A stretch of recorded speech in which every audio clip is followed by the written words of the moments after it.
Long campaigns. Yes, they're long games that you play with your friends. Endless. You really get a chance to see the characters grow, and that's what I love about long campaigns. I think the issue for like a game master or DM is to keep it interesting.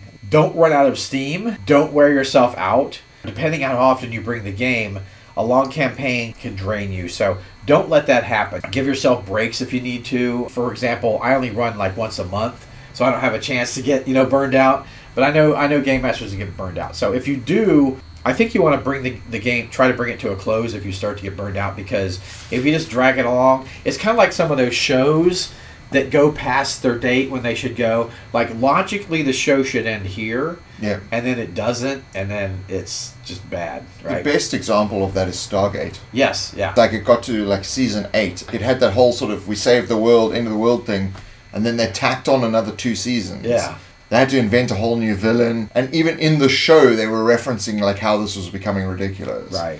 Because they kept getting picked up again. Whereas a show like Seinfeld, on purpose, they stopped. Yeah. They knew they were at the height, and they just didn't want to do any more because Right. they don't think they could keep up with that kind of level. They knew when to stop. A long campaign, have some kind of end goal in mind. Yes, So yes. don't keep it too open. I have found that people who are trying to run a long campaign, the characters level up or progress too fast. Yeah.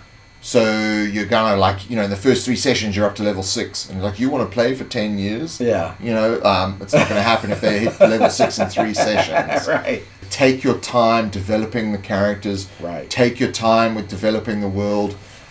Don't develop the world before you play the campaign. Right. Develop the world in the campaign. It's a lot more rewarding.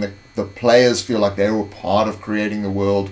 Draw the maps many sessions in. Don't draw a campaign world before you start playing. Draw it while you're playing. There are situations where, if you're playing D&D, where it's in Faerun and, you're in the... Oh, it's a pre-published map. Yeah, it's a pre-published map, there's that. But my players aren't older players. They don't know that much about the world, so I can embellish as much as I want, which is another thing. Don't be afraid to embellish as much and change stuff in the world, even a published world. Change it to fit your players, change it to fit your game.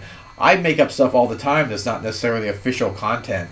Don't be afraid of that. Just because, it's this map, that you have to do that. Most of your players aren't going to know the history that well anyway. And if they do, most are pretty lenient about, you taking liberties with it. In my view, in like a long campaign, it doesn't really exist until you guys say it does.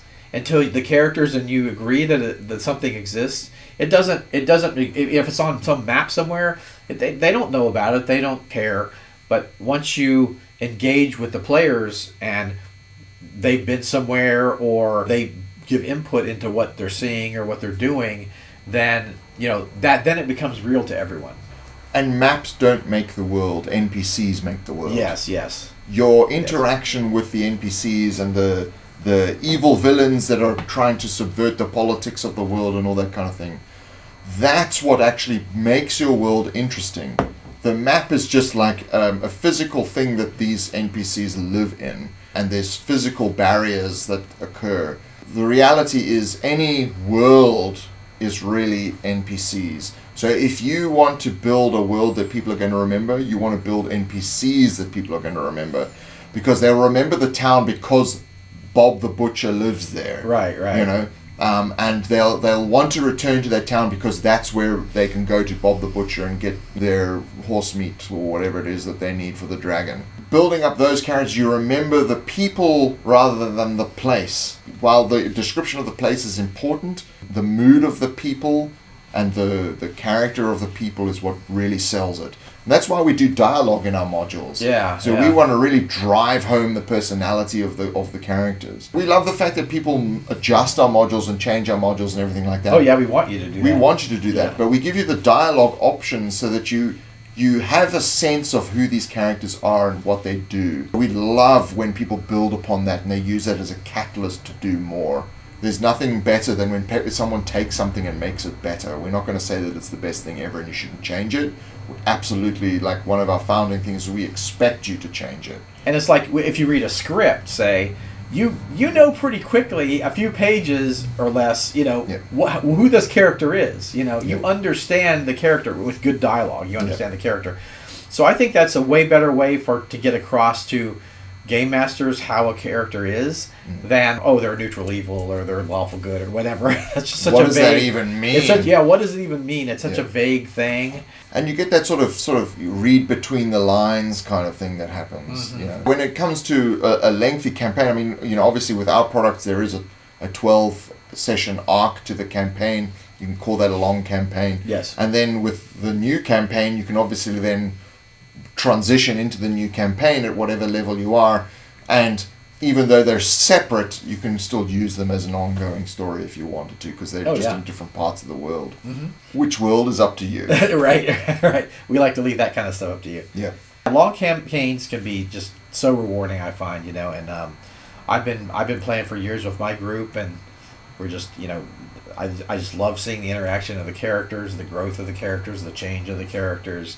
I love throwing the characters curveballs, at times when they don't expect it, and see how they react. And you can't necessarily get that with shorter games or one shots, or everybody knows how the characters are, and just fun, just great memorable moments. What I find is a short campaign builds friendships, and a long campaign makes families. Yes. The game is like point. Everyone. It's like they bring their kids around. People come around for a barbecue. We play a game. It becomes a family affair when you have these long tenure. I mean, you're going every month to a person's house for 10 years. Yeah. That like you're part of the family. Right. It's like you're part of the furniture. Right. Whereas if it's just 3 to 5 sessions, you make a friend, your buddy. You might see them again at the game store or down at the pub or whatever. However you do your thing. That's a friend, and then you might do another short session with them with some other players or whatever. But when you've got the long campaign, that's when it's that's when all the things we talked about in the videos about finding the right players and the right etiquette and everything that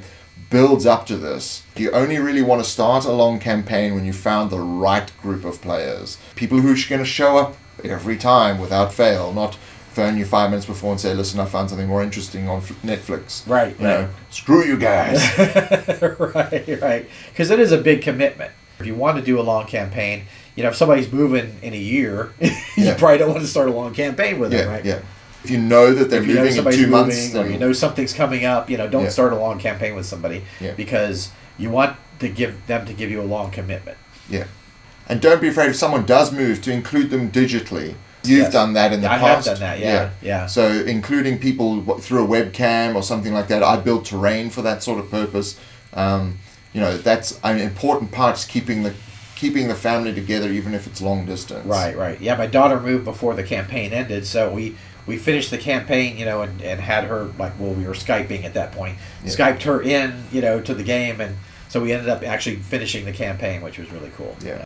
This is like the 40th one we've had. Should I play long campaigns? Not again. Always with a campaign length. You kids have got to learn size matters. Yes. I hope you find more of these things in your basement, because we're going to run out soon. I know. A long campaign, short answer. Yep.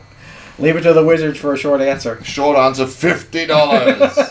And $50. So thank you very much for joining us, the Quest Givers. You can check out our website, questgivers.com, where we have a store. You can purchase our system neutral modules that run in any kind of RPG, and people have even switched the genres up, so it doesn't necessarily have to be fantasy or science fiction or whatever. We've had a lot of collaborative things that we've done with other people, and there's all sort of miniatures and other versions of the things in different game styles. So there's a lot to check out on the website, and your financial support does help to make these videos possible. We're very thankful to people who do support us in this way, because we don't have a Patreon, and the ad revenue is like $1. We don't get envelopes filled with $50. So all your support is really appreciated. We want you to have, feel you got value out of your money with the Quest Hero products. That's right. Yeah. And if you didn't, tell us why, so that we can improve upon them. Please. So with that, we'll see you next Friday. Yes. See you guys.